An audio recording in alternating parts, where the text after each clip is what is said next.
All right, we're up to our next rumor video, and this one is going to be on the state paying for all of Fruitland's roads, and which is a funny one. And there's a few things that I've heard like this, kind of similar to this, and this one might have even been brought up in a township board meeting here, and so I well, I think this is just a general misunderstanding. I don't think it's ill intentioned. And I've talked to Jeff Marzinkowski, the supervisor in Fruitland, a couple of times about this. I just got off the phone with him, let him know that I was going to shoot this video about this one specifically. And he's worked on roads over there, and I've worked on putting money towards roads and working with the road commission and doing projects as well. And there's different levels of roads, and the roads are this quite complex thing. And if you have like MDOT roads like M120, US 31, the state will do work on those. And then you have other main roads, A1 roads, year-round trucking roads, and things like that the county considers main roads, and sometimes they'll do some work on those also without charging the township. And then, especially as you get more local, and even on some of the decently main roads, the township needs to contribute some of the money. If it's considered a main road by the county, and even sometimes in some other cases, they'll contribute 50%. And then the township has to contribute 50%. If you get to a road that essentially the county road commission doesn't want to do, they consider it a smaller road, not enough traffic to really concern them, then they'll pay 25%. The township has to pay 75%. And, I mean, even before I got in, the township was putting a couple $100,000 a year towards roads. And even though the township has had financial issues, I've continued that, and I think that's important to continue. Roads are this very important thing.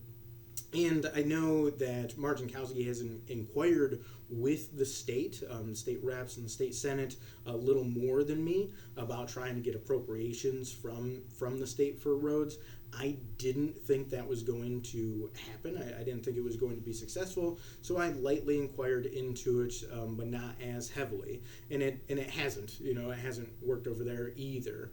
And so we're always, he's the same type of thing. He's trying to solve problems over this 4-year term and do good things, but he's encountering different ones, and he has different areas of emphasis that he's working on. And so it must just be that he was inquiring into it, and then people thought that, hey, the state's just going to pay for all of Fruitland's roads. And then I got inquiries. They're like, Jeff, why aren't you having the state pay for all of Dalton's roads? And it's like, well, that's because it's not a real thing. Is the major reason. Now, the governor is putting out information. I mean, I get an email almost every day about how she's spending the most money that's ever been spent in all of Michigan history. And one of the things she's emphasizing that she's spending money on is roads.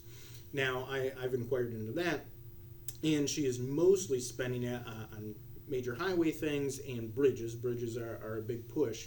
And I inquired with the Muskegon County Road Commission. She's pushing that she's spending all this money. How much of that money have you seen? And as of a little over a month ago, last time I inquired, the County Road Commission had seen $0 from the state themselves. Now, there was a certain amount of money, I think maybe even $1 billion, that was supposed to be slated to county road commissions. But once you break that up, it obviously gets quite small, and they probably go by population, maybe road area. But nevertheless, it gets broken up decently small. And it was held up for some political reason at the state level. So it's never made it to the counties anyways. Hopefully it eventually does. The County Road Commission, they're always trying to stretch their dollars and their money. And with the huge inflation we're getting, especially on oil, which is used in pavement, and then they do everything by truck, it's really eating into their budget, I'm sure. And so in a very unfortunate way. But just to directly address the rumor, the state is not paying for all of Fruitland's roads. I'm not sure they're paying for any of the roads. If they are MDOT roads, a lot of times the state will do work, but that is true here as well with like M120 and the highway and those types of things. Maybe even Whitehall Road a little bit. And so the roads are this complex thing, and even in in the township, we have the Village of Lakewood Club, and then they do things with the roads inside of the village because cities and villages are set up differently in a few different ways. But one of the things is that a lot of times they actually do things with the roads, whereas most of the time the townships do not. Now, if you get a larger township, right, Muskegon Charter Township, something like that, and you get a real Department of Public Works going, then they might do certain things with the roads and certain road treatments, maybe certain plowing. But Dalton is it's growing population-wise and wealth-wise into that sphere, and probably a few thousand more people, because we have about 9,586, I believe by last census, right in there somewhere, people in the township. And once it gets a few thousand people above that, it might make sense to become a charter. It might make sense to start a police department. It might make sense to do a more extensive Department of Public Works, but it doesn't exist now. And in the county, there's 4 villages, 7 cities, 16 townships. So most of the county is made up of townships that are in some version of that similar situation.